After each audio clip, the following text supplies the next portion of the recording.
Hi there, welcome to Boxing Deep Dive. I'm Lyndon Hosking and great to have you along for episode 17. Now you'll see here, I'm all by my lonesome. Tassie Brown and Peter Maniatis have got the night off. They're both away on a little bit of a break. So it's just me by myself, but it doesn't mean we're not going to have a massive show. So the show tonight, we've got all the latest Aussie news and world news as always, but we're really lucky tonight to have two great interviews. We've got Jason and Andrew Moloney, the Maloney twins, who are going to tell us all about the massive 2021 and what shapes to be an even bigger 2022, and also an interview with shotgun Shannon O'Connell, who's had plenty going on in her career lately in the last couple of months, so she'll tell us all about her last couple of years, especially 2021, which is massive for her, and as I said, a lot of changes in her career in the off season, if you want to call it that. So looking forward to seeing what she has to say.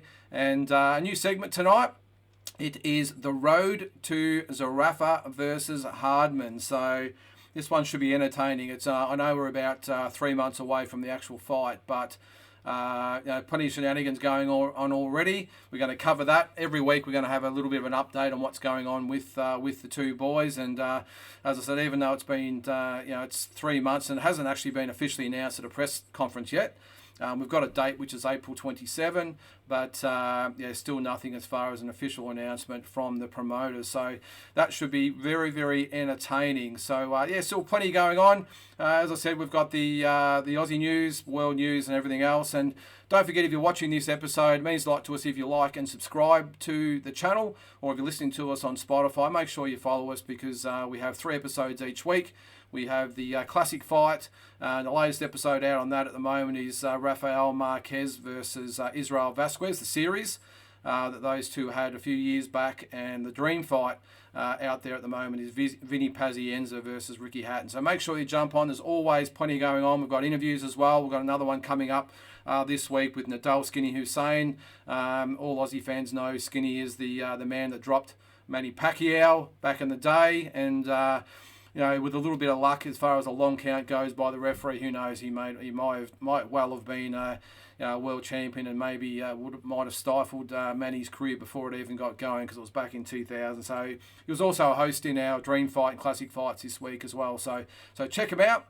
But plenty going on in the world of boxing at the moment. So just in a sec here, we'll have the Moloney boys, and looking forward to a big episode.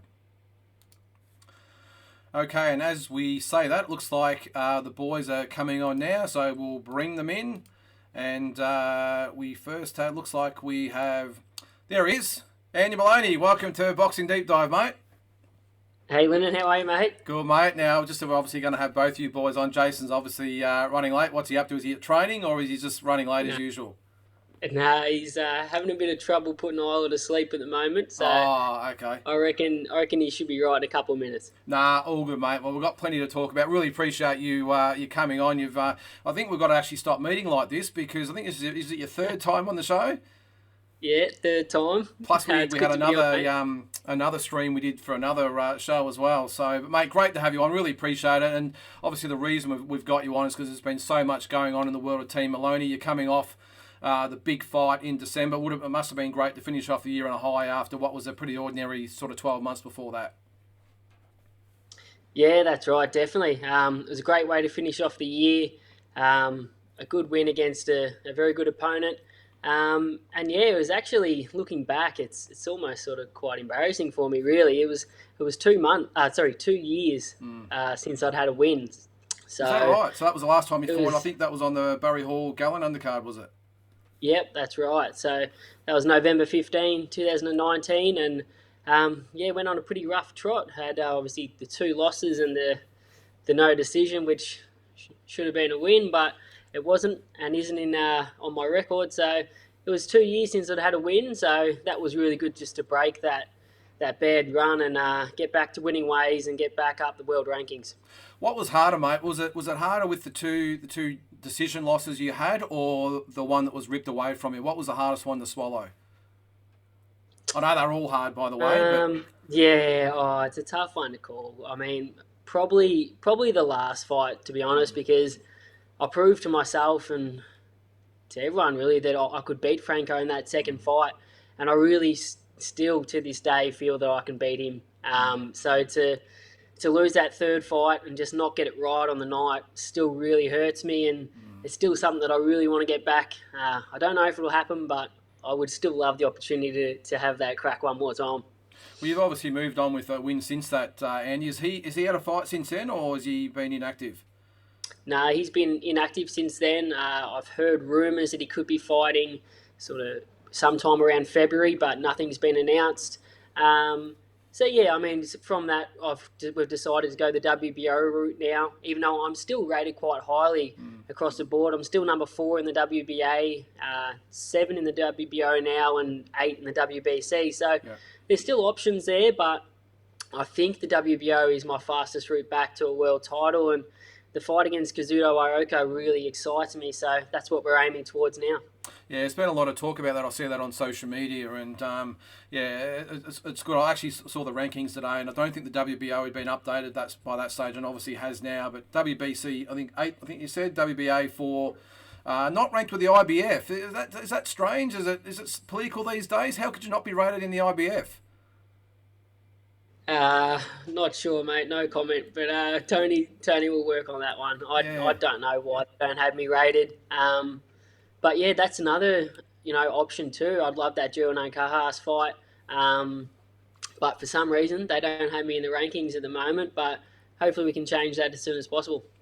Yeah, I bet, mate. Yeah, I just saw. I was going over the rankings today and just sort of thought that we'd have a quick look at. The rankings. I couldn't believe that you weren't even in there. So tell us about the fight in December here, Andy. We're looking at it now. So, I mean, we've talked about it on the fight, what a great fight it was, but just we were a little bit disappointed by the crowd numbers. I know it was Christmas week and it was mixed in with the Gallon thing. Was it a little bit hard to get up for with such a small crowd there, or it didn't matter? Oh, I mean, to be honest, I'm pretty experienced to fight with no crowds now after having... I didn't think of that. with no crowd at all, it almost feels normal to me. So, to be honest, I was so focused on the night, at the job at hand, and just getting that win that I actually didn't realise there wasn't much of a crowd at all until after the fight. So for me, it was just exciting just to be getting back in there and to put to practice what we've been working on and the things that I've improved on in the gym, and get back to winning ways and get a win over a good opponent. And he brought exactly what we thought he would. He gave me a good hard fight, even though I felt I won convincingly. He was still dangerous at moments, and I had to really be on my game for the full 10 rounds to make sure that I didn't lapse in concentration, because he's a dangerous fighter. Yeah, he certainly was. Yeah, I didn't really know much about him, I must admit, until I think Peter Maniatis on the show. Obviously, he's got a really strong affiliation with the Filipino fight scene. Said, look, he's the real deal and he's going to give Andy all can handle. But I must admit, mate, I struggled to give him a round. So it was after the Franco fight. Was it something that what did you go back to work to? Did you stick to your normal game, or was there things that you had to go back to the gym and work on for this fight? I feel like now I'm getting back to my true style and to what got me to that position of being world champion, and getting back to being aggressive and being an aggressive fighter and using my strengths, my fitness, and breaking my opponents down. I feel like I sort of went away from that in the Franco trilogy, and probably tried to use my boxing skill too much, and probably showed him a little bit too much respect in those fights, and really just tried to box too technically and overthink things. And since that, I've realised that and the mistakes I made, and I'm just going back to what worked and what got me to that position of being world champion, and being a lot more aggressive, as you can see in these clips here, and just really trying to break my opponents down. And I feel like I can do that with basically anyone if I just use the right game plan. Yeah, we commented on it. We did a review after the fight. Actually, I think we did it last week, and it was just commenting on how hard those punches were, and you could really hear them echo out through the stadium. But just during the telecast, you could really see you sit down on those punches. So I must admit, he was a tough boy. Was that something you worked on as well, about really sitting down on the punches and digging them in? Probably more so than what you did against Franco. Yeah, definitely. And even looking back at it, I still feel that I could have taken my time a little bit more in moments and sat down and really looked for that really clean shot to get him out of there. and probably rushed my work a little bit at times still. So still learning, even though I'm quite experienced now and just turned 31 the other week, which is a bit I'm going to scary. say But happy birthday, mate. Yes, yes. I still feel like I'm learning so much. I still feel like every day I'm learning in the gym and becoming a better fighter. And every fight I watch back and know that I can improve, and I improve from each fight. So I still feel like the best is yet to come, and I still feel like if I had this fight again this week, I feel like I could stop Saluda and put on an even better performance. So it's exciting to be at this stage of my career and still feel like I'm improving so much. So I just really hope that I get the opportunities this year to have the big fights and to really redeem myself and get back to the top. Yeah, okay, so you mentioned the Japanese fighter is in the sights. Is there anything sort of in the works now that you can sort of mention, or is it all still hush-hush, or is it you just sort of playing things as they go? No, I mean, Tony's working on things at the moment. There's nothing that I can announce or anything really, close to being finalised or anything, but we're looking to get back in the ring as soon as possible. I'm hoping maybe late May, early April. Not sure where yet or who against. I'd love the Kazuto Aoka fight straight away, but there's talks that he'll probably fight German and Carhas next. That fight was supposed to be on New Year's Eve in Japan, but they wouldn't let Nkajas into Japan with the COVID restrictions. Yeah. So I think the Triple G fight got cancelled for the same reason, didn't it? Yeah, that's right. Yeah. So I believe they're going to reschedule that. That's what I'm hearing. So I'll maybe look to push towards someone else in the top 5 for maybe an eliminator. Just really try and get myself back to that position to fight the winner of that fight as soon as possible. And if that fight doesn't happen, on my hand will definitely be up to take the fight against either one of them. Yeah, it sounds like you've got options anyway. But while we're waiting for Jason, mate, I wanted to sort of go over a few of the other things happening in Aussie boxing at the moment, get your opinion on a few things. But before we do that, I want to actually show everyone a video. Now, your nickname used to be the Little Bull, or Little Bull, I think it was.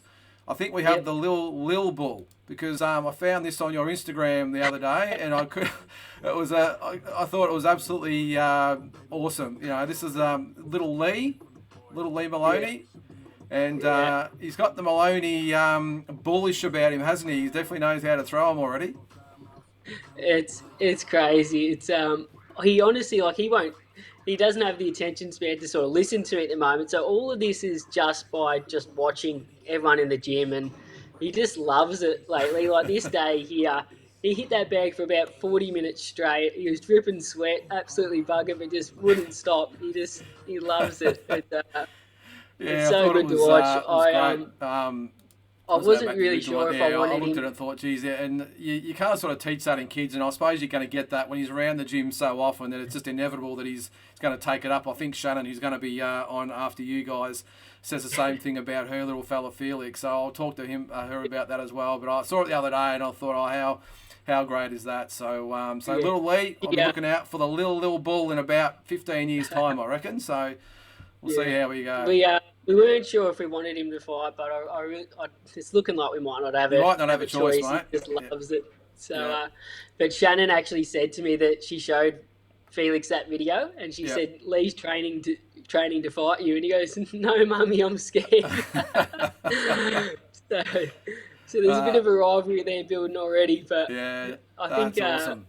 Felix is about twice the size of him already. Yeah, he's a big little unit. Actually, I'm looking forward to talking to Shannon about him in about 20 minutes' time. But, mate, as I said, while we've got you, just wanted to give you thoughts on, I know it's probably a month or two away now since it happened, but the George Kambosos fight, mate.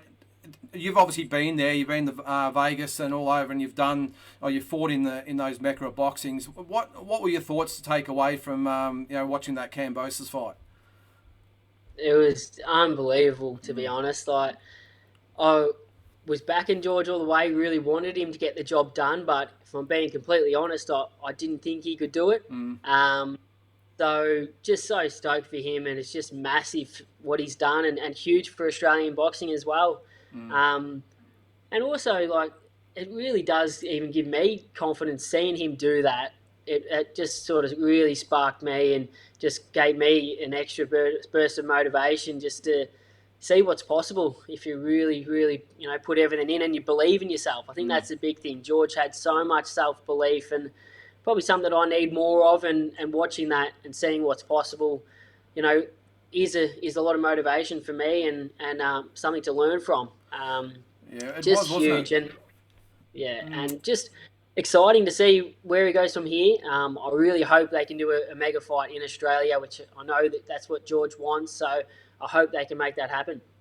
Yeah, and you talk about the motivation thing, and I think it was almost a Jeff Horn moment from 4.5 years ago, where when he beat Manny Pacquiao, it elevated Australian boxing up again, and it really just gave everyone, not just the fighters but the supporters, say, hey, our guys can beat these guys.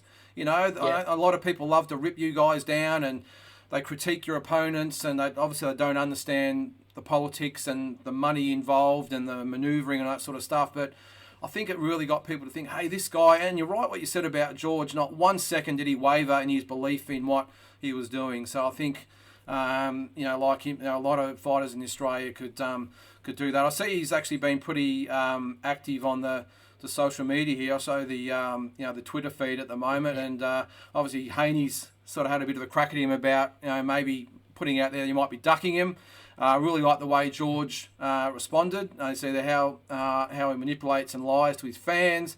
Patiently waiting with all my belts, by the way, for the offer from your boss. I liked how he underlined that, because George is his own boss, and Eddie Hearn's obviously in charge of Devin Haney. So, and then you can see a couple other tweets going back and forth there. Who would you like to see him fight? I know we want the big arena fight in Australia. Would you like to see him fight Haney or Lomachenko maybe? Tough one. I honestly, I don't really see the debate that Haney is a true champion. I consider George to be undisputed champion. I think that Lomachenko was the true champ. They elevated him to franchise champion, which is a bit silly, but I still think he was the true WBC champion. So I don't really see a claim that Devin Haney has that missing piece of the puzzle, as people say. I think George is undisputed champion. It's still a really good fight, and I'd probably like to see just to clear all that up. But to me, he's undisputed champion. Personally, I'd love to see him fight Lomachenko, just so that, probably selfishly, it's an awesome fight, but it means that Top Rank will be involved, and I'd love to be on the undercard of a huge event like that. So the odds are I'm hoping it's Lomachenko. Well, the odds are if it was Lomachenko, you would be, and along with probably maybe Brock Jarvis and Dempsey McKean and whoever else. And maybe this bloke here has just finally joined us. Hey, Jace, how are you, mate? Good, mate. I feel terrible. I'm so sorry about that. You should feel terrible. No, it's all good, mate. Andy's held the fort here. It's his third time on the show, so we thought we better get you on just to keep everyone happy. My debut, and I'm 15 minutes late, mate. I'm so sorry. It's all good, mate. We've just gone through Andy's career, starting with fight one. We've gone right through his whole career, so that's how long we've been waiting. But no, I'm only joking. But we're just on to the Cambosis win, mate, about how great it was, and as it was another Horn moment over Pacquiao and what it's going to do for Australian boxing. Yeah, definitely, mate. Incredible, and so exciting to see what the future holds.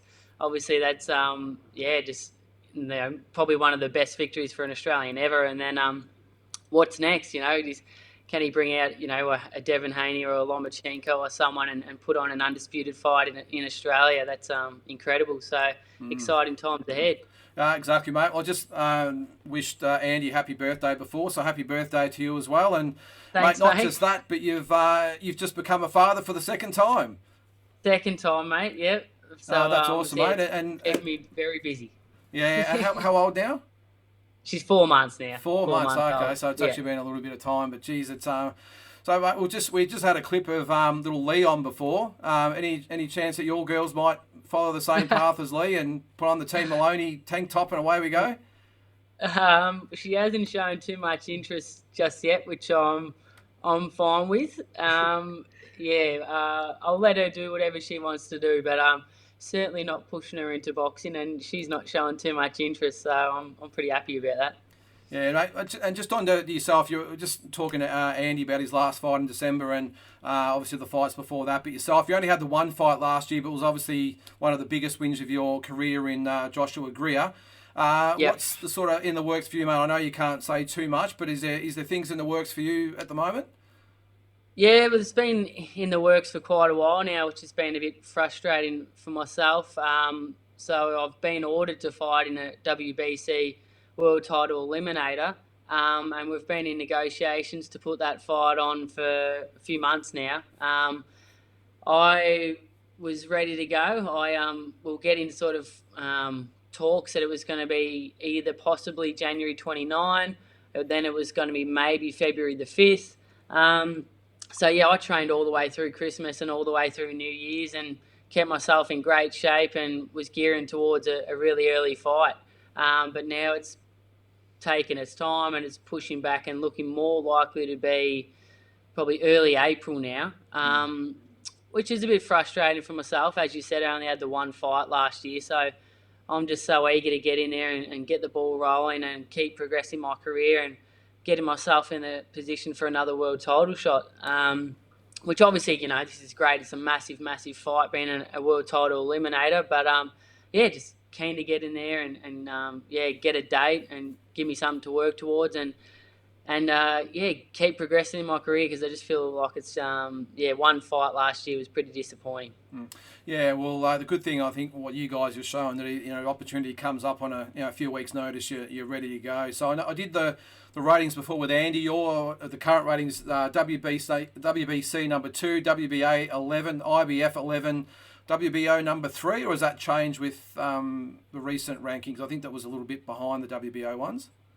Yes, Sounds about right. still 3, I think, as far as I'm aware, but just sitting in a great position mainly with the WBC, and I think because that world title eliminator has been ordered, it's perhaps affected my ratings across the other sanctioning bodies. But that's the path that we want to take.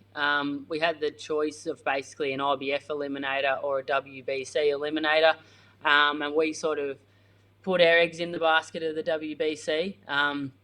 Would just be an absolute dream come true to win the green and gold belt. And obviously with the champion at the moment being Nonito Donaire, that's a dream matchup for myself. So, we sort of said that's the path we want to go. And, we've been ordered to fight the number 1 rated guy from Thailand, Nawafon Kokana. He's 51 wins and only 1 loss, and he's rated number 1. So it's a really, really big fight for myself. It'll be a good test. Get through him and hopefully get a crack at Nonito Donaire. And that would be a dream come true, to win a world title by beating a future Hall of Famer and an absolute legend of the sport would just be incredible. So that's what I want. Obviously, different things are happening. They're talking Donaire might be fighting a Nui now in April. But, who I face and how it happens is sort of out of my control. But I'm ready to go and I'm happy to fight this eliminator and get myself another step closer towards that world title. Now, you mentioned Donaire, mate, that being your dream fight. I mean, I'm not sure whether a lot of people out there know, but back in Vegas in 2017, you actually sparred with Nonito Donaire. And I was actually thinking about the other day when I watched a little clip on that on social media about wanting to fight him. And must be amazing that, just over 4.5 years after that, he was such a great guy, wasn't he? I remember him actually giving you some tips and some pointers and some advice, and who would have thought that maybe 5 years later you might be sharing the ring with him? Yeah, I know, mate. It's incredible, and what an experience that was at the time. Thank you to yourself for playing your massive part in making that happen. But obviously it was just incredible opportunity at that time. To get in there and, I had 2 different sparring sessions with Nonito and did really well, I felt, at the time. And, I was still pretty green back then as well. Did really well and gave me a lot of confidence moving forward. And at that time, he was fighting at featherweight and I was just making my move down to bantamweight and thought, I'm never going to fight this guy, but how good to share the ring with him.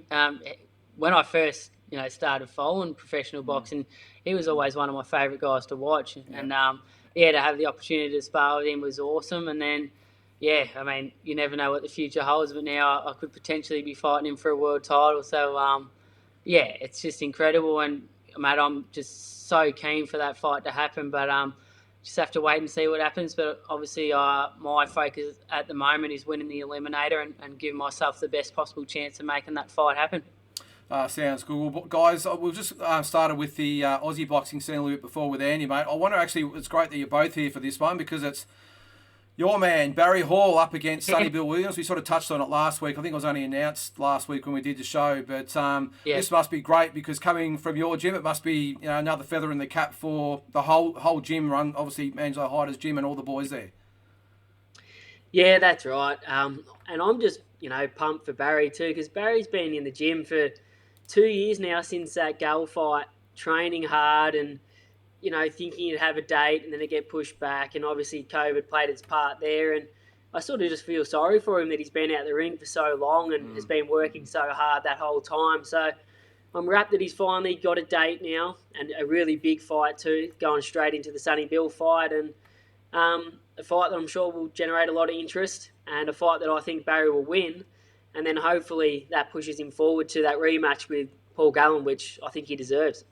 Oh, no doubt he deserves it because I think most people, me included, thought that he won the first fight. I don't think it was a draw. I think he won 4 out of the 6 rounds. And I think just because you're stalking someone throwing big bombs, they're not landing, doesn't mean you win the fight. I thought Barry won clearly, but that's just my view. Now, I've got a bit of vision here. You've both got some pretty handy people behind you. You've obviously, there's you, Jason Sparrow, trained alongside Barry there, but Sonny Bill Williams also has got Tyson Fury and Joseph Parker, so it's almost a team of the two camps at the moment. It is, isn't it? It's pretty huge opportunity for him to be over there and mixing it with those sort of guys. Barry's going all right too with his stable. I think Barry's got the better camp, sure. Yeah, sounds like it. Yeah, it's pretty cool seeing the footage of him over there training with him, but they can't get in the ring and fight for him, unfortunately for him. So it's going to be interesting to see what he gets from that experience and being over there and training with him. But it's I guess you don't really know what you're going to get. Well, for me, I don't know what we're going to get with Sonny Bill because obviously a phenomenal athlete, but he did have that sort of fight recently behind closed doors that no one really got to see too much of. But there was no apparently news about it at all, was he was there? pretty lucky to win that fight. Mm-hmm. Sorry, mate. He didn't. There was no actual publicity before or also after, was there? No publicity at all. There's no cameras allowed in there. Well, that says something. Basically, and basically, unless you're in the building and saw it for yourself, no one really knows what happened. But apparently, he was pretty lucky to win that fight. And no disrespect to, is it Cato? Cato that he fought? But I think Barry's another level above that. If he had trouble with Cato, then I think he's got his hands full with Baz. But you never know. I mean, he's over there giving himself a great opportunity by training with some of those blokes. But I don't know. As I said, they can't get in there and fight for him. But he's giving himself a good preparation anyway, I guess. And you tell us a little bit about Big Bad Bustlin' Barry, as he was known when he was playing footy. What's he like in the gym? Is he a big teddy bear, or is he as mean as he looks when he's out there on the footy field? No, he's closer to a teddy bear, that's for sure. He's such a great bloke, Barry. And it's funny when you look at just that evil streak he had when he was playing footy, you just can't see that him anymore. Although some of his sparring sessions, when he lets his hands go, it's still there, that's for sure. But outside of the ring, just such a great bloke. And it seems like he wouldn't hurt a fly, but I suppose he's got that switch as you have to have in the ring. And I think we're going to see that against Sonny Bill. Because, as he mentioned in the press conference, he was obviously hard done by with that decision against Gallen. I think this time he really wants a knockout, so I'm looking forward to seeing it. That's what it says there. Sonny's a big name. I know what I need to do. I need to win by knockout. It's interesting. He's only had one fight, but he's had a taste of how bitter boxing can be, which you guys know all about as well. So just a little bit else in the news. Just quickly, interesting that Justice Honey, the February 4 fight, looks like it might be off because he's contracted COVID for the second time in a month. I haven't really sort of heard that happening, but it's strange. I think they said he caught Delta in the States and then he's caught Omicron on the way home. I hope I'm allowed to say that on social media these days. They sort of they bar you if you mention the virus anymore. But do you think that's interesting? You catch the virus twice, but more so than that, do you think, it's a shame the fight didn't come off, isn't it? I mean, hopefully it's put back a month or two and we go again. Yeah, obviously I don't know too much about the whole catching it twice situation. I think there has been people maybe that have had different variants or whatnot, but I would have thought that being that close, that maybe it was just a positive test because he just had it and it was still showing positive. I think you can still show a positive result, sort of, a couple of months after you've had it. So I thought that would have been the case at the start, but I mean, I don't know the ins and outs. If he's sick, and he may have it twice. I don't know. But yeah, as you said, that's a real shame because that was an exciting fight that I was looking forward to seeing. I think there's still props to both guys. Yeah, the semi-confident still might happen, but from what he said, it did to him when he caught the first variant, and I think they were saying that he actually tested negative before he got on the plane, obviously, to come home, and then has got home and tested. Really? So who knows with what's going on these days. At the end of the day, let's just hope he gets over it, and we can get the fight, because Joseph Goodall's no slouch either, is he? And he can fight as well. Yeah, I spent a fair bit of time with Joseph Goodall in the lead up to Commonwealth Games in 2014, and he's a very good fighter. As Jason said, props to them both for taking that fight at this stage of their career when most blokes would probably try and avoid a difficult fight like that. So good on them both for taking it, and look forward to seeing. I hope they reschedule it. Yeah, exactly. One more thing before I let you go, guys. We've got just a quick one. We've got Skye Nicholson has joined the pro ranks there. You guys obviously know a little bit about Skye. She was around when you guys were still amateurs. But Eddie Hearn, he's definitely dipping his toe into the Aussie waters, isn't he? Yeah, it's really exciting, mate. It's great to see him sort of venturing over here, and I'm looking forward to seeing sort of what he's going to bring to the table. Great that he's showing interest. I think he's signed about 5 different Aussies now, which is awesome, and great opportunity for everyone that's been signed by him to be fighting on such a massive platform. So, yeah, that's very exciting for Skye. Firstly, as you're showing, that's a huge show and a great platform to have your debut on. And they're already putting her. They've already had her doing a few sort of pundit roles and things like that, and getting her face on the TV and getting her out and about and building her profile already before she's even had a fight. So they're certainly looking after her, and yeah, she's in good hands, and I think she's made a good move for her career. Yeah, well, she's on a massive card that starts March 5th in San Diego. There on the Estrada and Chocolito Gonzalez undercard. So you can't get a bigger platform than that, and obviously live on DAZN. So yeah, it should be a great opportunity for us. So what do you think about the women's scene at the moment, Andy? I mean, there's plenty going on, isn't there? And they're pretty spiteful amongst each other too, I've got to say. They don't take any prisoners against each other, and I'm looking forward to talking to Shannon about it as well. But throw in the mix with obviously Ebony Bridges, and there's Neeks Johnson and Beck Hawker. There's a few, and Taylor Robinson as well. It's actually probably the best crop of female fighters we've had ever. Yeah, absolutely. And I feel like women's boxing is really at a peak at the moment and really gaining momentum. There's some really good fights out there. Looks like Katie Taylor and Serrano are going to fight each other, which is just huge for women's boxing. So that's even just going to create even more hype and more buzz around the women's scene. So yeah, it's exciting times for all of them. And I'm looking forward to seeing Skye's journey in the pros too. She was a very good amateur. She was actually at our gym not too long ago, and saw her do some sparring, and she looked very good then. Actually dropped the sparring partner quite a few times to the body, so I'm looking forward to seeing her fight with the smaller gloves on and seeing what she can do in the pro scene. Yeah, well, she's definitely got good pedigree, obviously, but it should be a good one with Skye Nicholson. So boys, that's about it. Really appreciate you coming on and having a chat about it. About everything. Jason, I'm glad you finally made it, mate, and you finally made your first appearance on Boxing Deep Dive. I've got to apologise to you, by the way. It's only me, as you can see. Tassie is off in Queensland. I think Peter's off doing what Peter does, so I'm not quite sure. So it was only me and I. Tassie. Yeah. You're better than that, Tassie. I don't think he actually knew I was going to have you on at the time. All good.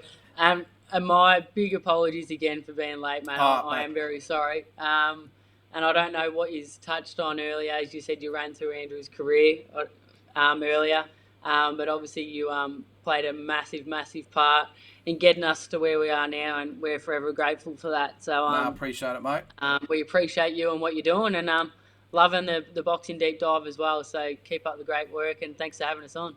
Thanks, guys. Really appreciate it. And I said to Andy last time he was on, it was a pleasure to play a small role in the Team Maloney story so far, and I'm sure we've got plenty more to come. And I actually would love to do a standalone special of Team Maloney, the story so far, because there's been a lot happen and a lot to come, obviously, and we'd love to get Tony and Angelo and maybe even get Uncle Ronnie on for a bit of a run as well if you come. I don't like my chances, but you never know. No, that'd be great, mate. All right. Yeah, we're very grateful, mate, and always got time for you. So thank you, and again, sorry I was late. Great, thanks, mate. See you later, guys. Good on you, mate. Thanks, Lennon. Cheers, mate. All right, Team Maloney.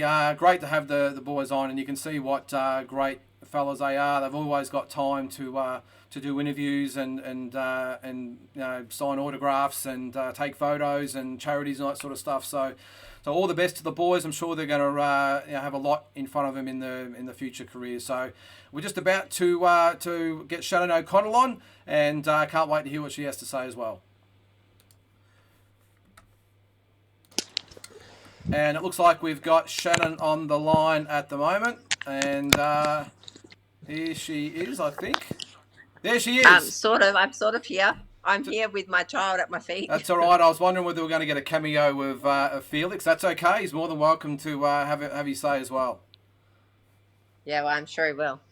So just like any superstar, always late, but that's okay. Fashionably late. Did you actually forget about us, or? I did. I was actually just watching the tennis. Oh, that's okay. Well, we won't keep you too long. We just wanted to have obviously the first time you've been on the show. 22-6-1, 10 KOs on a 7-fight winning streak. And I've got to say, first off, happy birthday to Shotgun Shannon O'Connell. Thank you. We won't mention how old you are. I think once you get past 30, you don't mention it anymore. So we'll just leave it. No, well, my bio scan that I had 2 weeks ago said I'm 32, so I'm good with that. Right, and I'm 35. But anyway. But as I said, great to have you on board, Shannon. I know you've probably got other stuff planned for your birthday, but it's really good to have you on. I just wanted to talk about, it's been a massive probably couple of years for you, but also the last couple of months have probably been the most busiest you've been in your career, but more so out the ring. You've got a new manager in Glenn Jennings, and obviously a new promotional firm in the biggest one in Australia, which is No Limit. It must be exciting times. Yeah, it's super exciting. I guess it's crazy when I speak to Glenn, and if I mention something, he's already 5 steps ahead of me. So everything that I've thought of doing, or if I see something and I'm like, oh, what about this? I've already done it. Did you think, we obviously spoke about this in the past, but were you actually surprised, and I think you said you were, that you picked up the phone to Glenn and he was actually very, very keen and receptive to actually take you on, where I think I'd seen him say in the past that it was Team Zoo and that was it. But did it surprise you? I know you said you had nothing to lose, so I'm just going to pick up the phone. Was that how it actually rolled out? How did it all come about? Yeah, well, I mean, I had spoken a little bit in the past to Matt, and sort of there'd been offers sort of thrown around, and but nothing really came of it. And then after my last fight, I was planning on contacting him again, and then someone said to me, why don't you have a chat with Glenn? And I was like, because my last name's not Zoo. Yep. And then I thought, oh, you know what? Stuff it. I'm going to ring. All he can do is say no. So, and he was, as soon as I sort of explained what was going on and where I was at, he was really keen. He actually couldn't believe some of the fact that I'm at the level that I'm at and still being treated on a sort of scale of more of your Australian standard fighters. Yeah, well, it's good to see, and everyone that's met Glenn knows he's just an absolute champion bloke, and he's got the interests of the fighters at heart. So it doesn't surprise me at all that when you gave him a call, he said, "Yep, let's go." So what about the No Limit side of things? I suppose they almost come with the team or the Glenn Jennings management as well. How have they been so far? Has there been much discussion about what's going to happen this year? Well, as far as I know, like Glenn speaks to Matt a lot, so I haven't spoken to Matt. That's all for Glenn, and Glenn just lets me know what's going on. But yeah, I'm pretty sure that they've got a like bit of a roadmap planned out. They know what they want to do, and it all sounds amazing to me. So all Yeah. I've got to do is win fights. Yeah, well, it must be a lot of peace of mind where you've only got to worry about training. And knowing you as I do, I know you like to have your fingers in everything, can know exactly what's going on 24/7. But it must be good to know that with these guys, they've obviously got the runs on the board. They're the biggest promotional outfit in Australia. That you know that something's going to happen. Yeah, absolutely. Like I guess it's the first time where, I don't feel the need to ask questions because they're steps ahead of me with every single thing that I'm thinking. So let's talk about last year. You had the two fights. I think the year before that you had two fights. But you've really, as I said at the start, you've had a 7-fight winning streak. Last year you beat Shannon Johnson and Taylor Robinson, two of the stars now.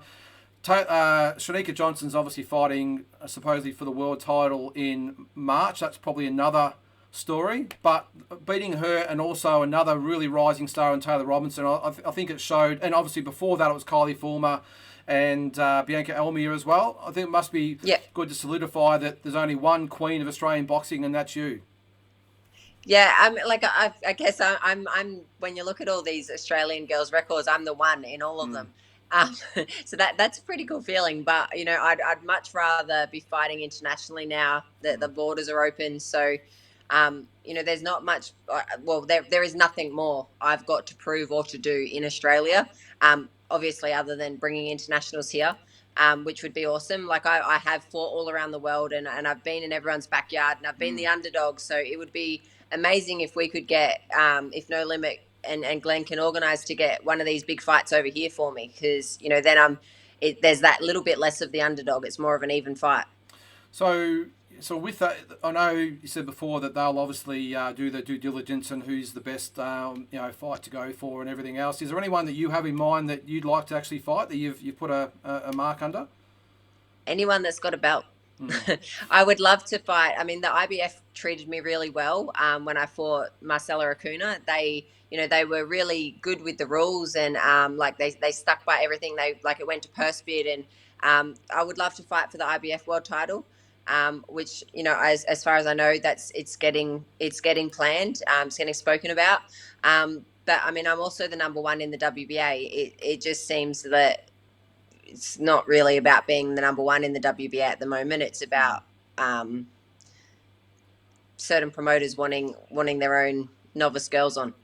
So I was going to actually ask you about that. The fight we can see here is the fight with Shannon Johnson on the Zerafa Mundine card earlier. It was earlier 2021. As I said, it's probably another point that we could talk all day about the fact that Shanika's obviously fighting for the world title. I want to cast your mind back to this fight here. You won the WBA gold title at the time, made you rank number one in the WBA. The WBA title became vacant, and you're leapfrogged by two, let's just say, novices in Shannon Courtney and Ebony Bridges. I probably don't need to ask how you felt, but what went through your mind when that all came about? That fight was pretty much announced like 2 days after mine and Shanika's fight. And, obviously I won that fight with Shanika, but win or lose, both me and Shanika deserved that fight more than either of those girls deserved that fight. They should have been fighting for the gold title. We should have been fighting for the real title. Like we were both ranked in the top 5 to 10 in the world. Like they were there. I mean, Ebony Bridges is still, I think, only number 25. And when you've only got just over 100 girls, that's not a great ranking. But not only that, like then, Shannon Courtney fought Jamie Mitchell, she's a good champion. Like she boxed really well and completely schooled Shannon Courtney. But now her first defense is against someone that's only had 5 fights. Like people keep saying, they're putting on good fights and it was a good show and she did well when she got in there. And that's because you're putting a bunch of novices in the ring to bash each other.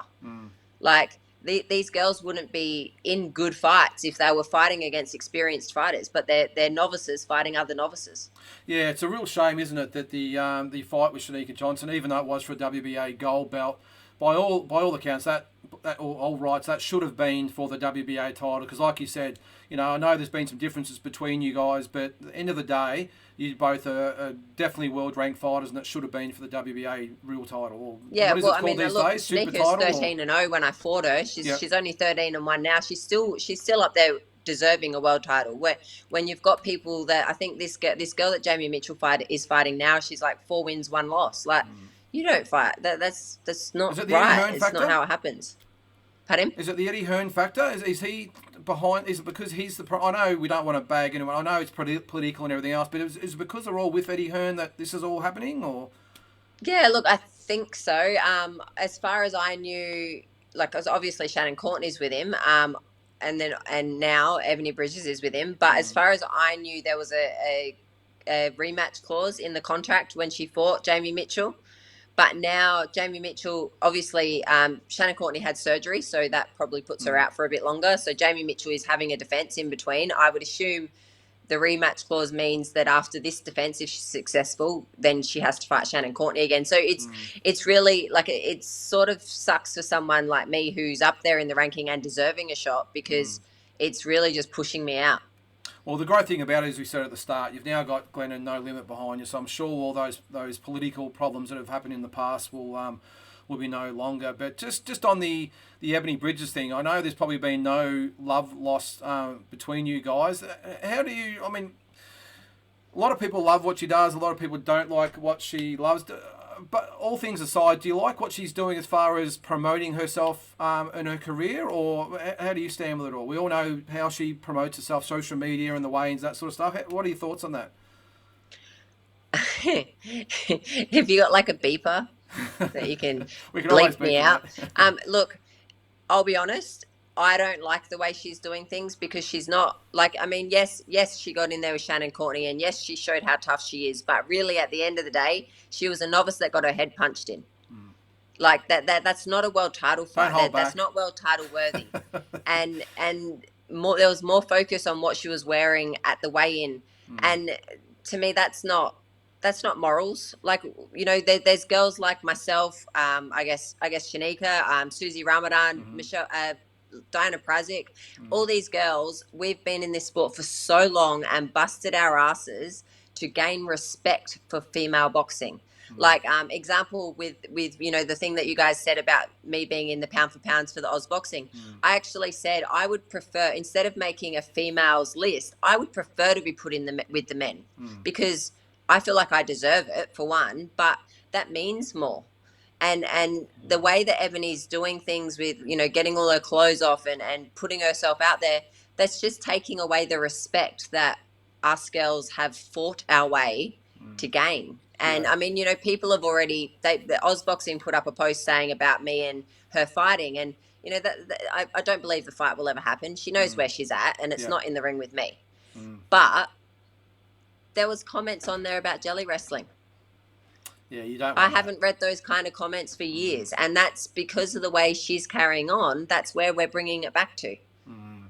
Yeah, no, you're right, and it's an opinion a lot of people have out there. So probably the more boxing purists. But just on you mentioned the Oz Boxing Top 10. Obviously, we did our little bit of a rant about it last week, and that was probably why I questioned why you weren't in the Oz Boxing Top 10, because there's been no mention about a female Top 10, let's face it. And I don't think there probably should be, because I'm not quite sure there's 10 really good quality girls that will probably make it up. Every female would be in it, so it doesn't really make it special. And don't get me wrong, we've got some great females. I was just going to ask you about the state of female boxing in Australia in a sec, but with that, I think I'm with you that I would prefer to have an all-round Top 10. And I've got a feeling, I think you said that Ozboxing reached out to you. I've got a feeling that they might have looked at it and went, oh, shit, we might have maybe missed one there and not probably taken Shannon into account. Because the response we got was, hey, it's about time someone said it. So what were your thoughts?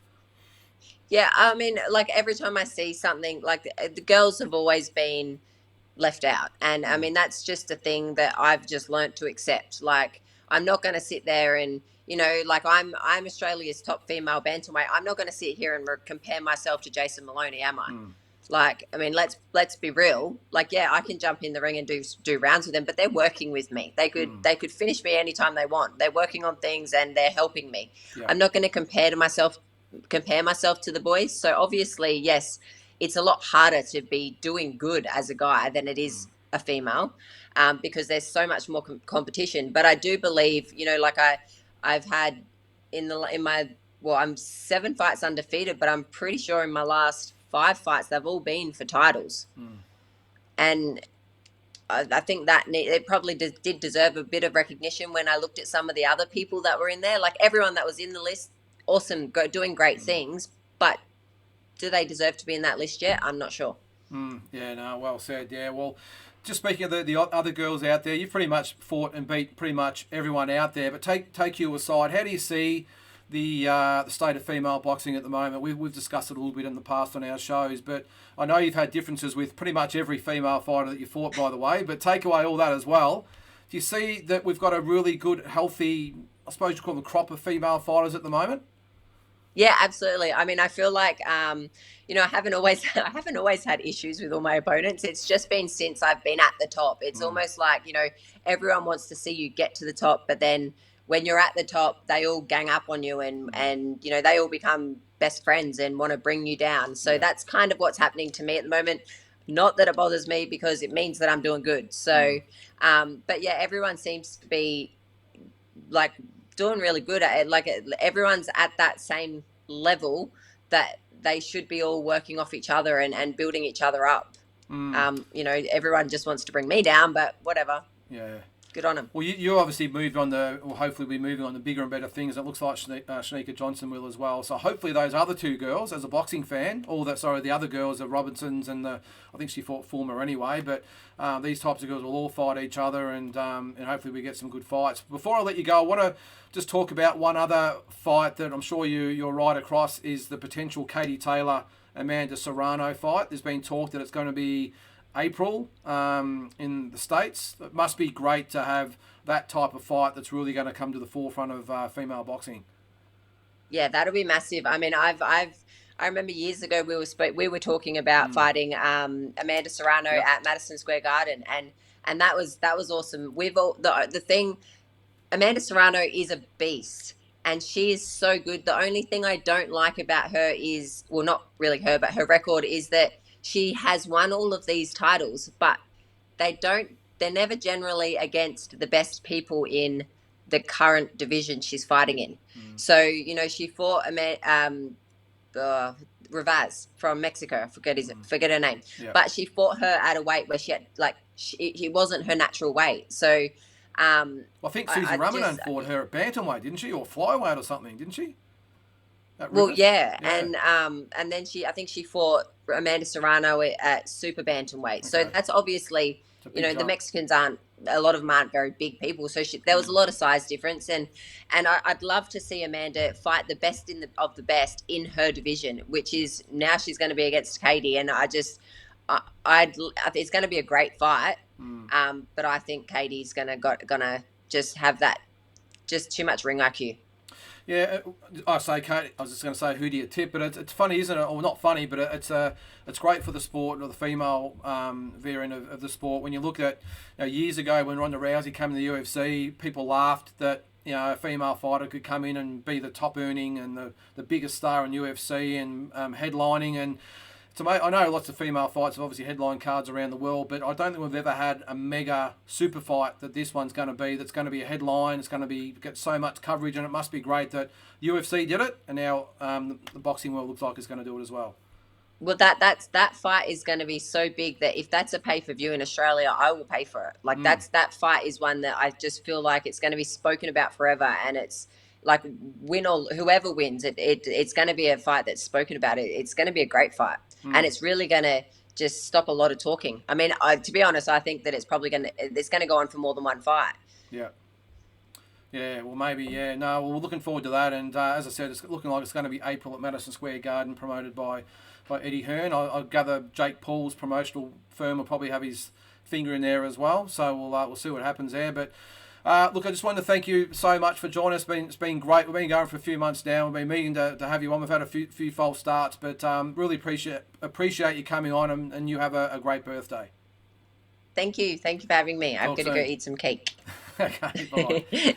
You All see ya. right, that was Shotgun Shannon O'Connell, and just like the Maloney boys, she's always got time to have an interview, and it's great to catch up with her. And obviously, I've got a pass with her as well, just like I do with the twins. So it's great to catch up with now, and it's really makes me proud that they've gone on to bigger and better things, and are on the cusp of world titles. So what we're going to do now is a new segment that we've come up with, and it's because it's the Michael Zerafa Isaac Hardman fight. Looks like it's going to be April 27th in Melbourne, and we've come up with a new segment where we're going to dialogue the whole thing right through, and it's called The Road to Zerafa and Hardman. Fighter, and like I said, man, I cannot wait to punch fucking holes in him. What did I say?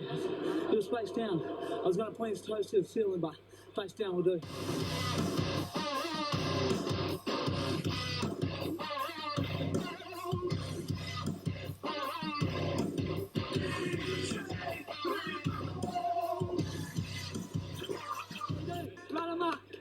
He should have stayed on the couch. Tell me that. He should have stayed on the couch. 6 or 7 away. One fight. Mate, please, kick back and enjoy One yourself. fight. Like I said, watch the show. Have watch a the coke show. and a hot dog. Don't worry, I've got a ringside seat too. So there you go, Michael Zerafa versus Isaac Hardman. It's been penciled in so far for April 27th. I'm assuming that's going to be the date. Nothing's actually been officially announced yet, and by that I mean a press conference or something along those lines. But there's been plenty of banter out there. Obviously, we're over 3 months away from the fight, so there's not much going on at the moment. And as it progresses, we'll obviously keep you up to date with the press conferences and the interviews, and we'll have both guys on here for interviews as well. And probably more so at the moment, it's sort of started the theatrics outside the ring, rather than the serious stuff. So we might start having a look at some of the off the cuff jokes that these guys have been hanging on each other, and then we'll get into the more serious stuff. So this one, I've got a little bit of a clip of some Instagram. This is from Isaac Hardman. You can see there where his knees went wobbly when he got hit by the bottle. This is Zerafa on the canvas here, saying it's for the crap for his SAS appearance, and obviously being carried out on the ring there. Well, Zerafa returns serve with this one, probably insinuating that the way Isaac Hardman is because he's probably taken a few too many punches to the head. So quite funny there. I actually quite like this one, and I'm sure Isaac won't mind me putting this one up. Michael Zerafa shared this one today, so I think knowing Isaac, he'll take it in good stride, but I thought it was pretty funny. Got a couple of videos. It's been really entertaining watching the guys on their Instagram page. It's Zerafa versus Hardman official Instagram page. Check it out. Follow them on Instagram. It's really good. They have so many posts each day, and they follow them. They pretty much stalk their social media and everyone else sort of putting stuff in. So get on their Instagram page. Follow the Zerafa versus Hardman Instagram page. Here's a couple of funny things. This was put out as far as what the backstage of the press conference might look like. So of course, just don't mind the language there. So obviously we're all just having a bit of a joke about it at this stage, but I think it's quite funny they come up with this one. All is this one, of course. And you tweet to the heavyweight champion of the world that he can have your leftovers. I hope we don't see that one. And then there's, of course, this one. Hopefully we don't get this one.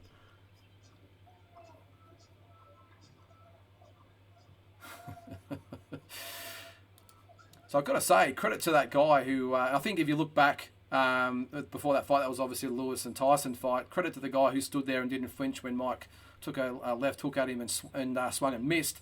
So maybe that was a guide that maybe it wasn't going to be Tyson's night. But then it comes to the fight itself. These are some of the memes that are getting out there as well, as far as what it might look like with the fight. Let's hope we don't see this. Secondly, finally, when the bell rang, Elijah Taylor stuck his face out and really focused in it. And this one's my favourite. You'll love this one. I think most people have seen this one, but what a pisser.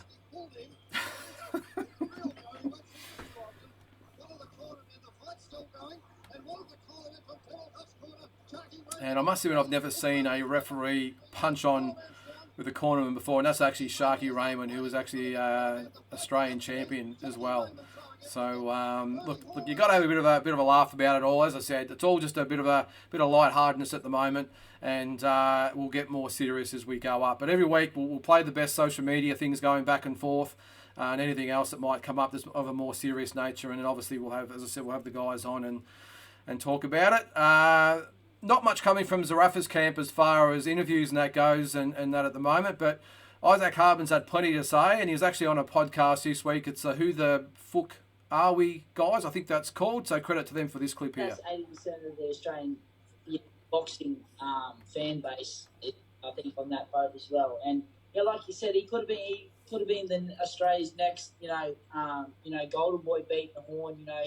He was done now. He could have, went on and rode that wave into, being the nice guy in Australian boxing. Sort of what Horn was like. But he fucked that up being a wanker. Up the zoo thing, and there's no doubt he's led by a fucking peanut and Sam Labruna.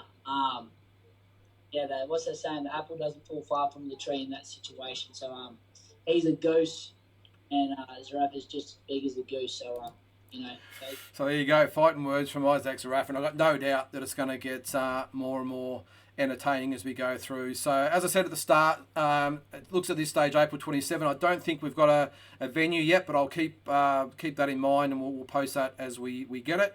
I'm sure the press conference is probably 4 to 5 weeks away. They normally allow about 8 weeks promotion for these types of things, and just make sure if you're a boxing fan, get out there and support this event. As I said earlier, the Instagram page, Zerafa versus Hardman, check it out. They've got all the updates, all the back and forth between the guys, all the memes that get sent in, and they have a bit of fun with it, and they're doing their absolute best to try and get behind this fight and make it the biggest domestic fight of the year. So really looking forward to seeing what the boys come up with in the next few weeks, and looking forward to probably talking a little bit more about this next week with Tassie Brown and Peter Maniatis. It's probably not much fun sitting here talking about it myself, but I'm sure they'll have plenty to say as well. So before we finish, let's get to some of the world news that's happening at the moment. As I mentioned before, with Shannon O'Connell, Katie Taylor, Amanda Serrano, look like it's going to happen in April.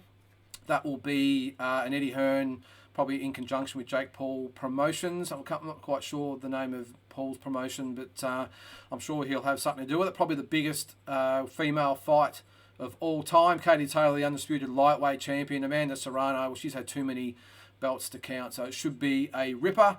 Also, looks like it's going to be April 30, MGM Grand, Oscar Valdez versus Shakur Stevenson for the WBC and WBO super featherweight or junior lightweight titles. Really looking forward to that one. As I said, looks like April 30 at the MGM Grand, so we'll have plenty more coverage of that fight. Really looking forward to that if it comes off and it is locked away. And the last one is Terrence Crawford. Now, this is an interesting one. Looks like Terrence Crawford, Terrence Crawford has decided to sue Top Rank. We were all aware that he parted ways with Top Rank, but it looks like that you can see there, Terrence Crawford accuses Bob Arum of bias favouring white and Latino fighters. I find, this, to be honest with you, amazing. Without getting too involved, I'm not quite sure of the particulars. All I know is that Bob Arum's been involved in the sport for probably half a century, promoted the likes of Muhammad Ali, Joe Fraser, Hagler, Hearns, Latinos such as Oscar De La Hoya, and the list goes on and on and on. Manny Pacquiao, of course. So I'm a little bit surprised that this has happened. You can see there that he's alleging that Arum was somewhat racist towards him and held him back for different reasons, didn't pay him enough.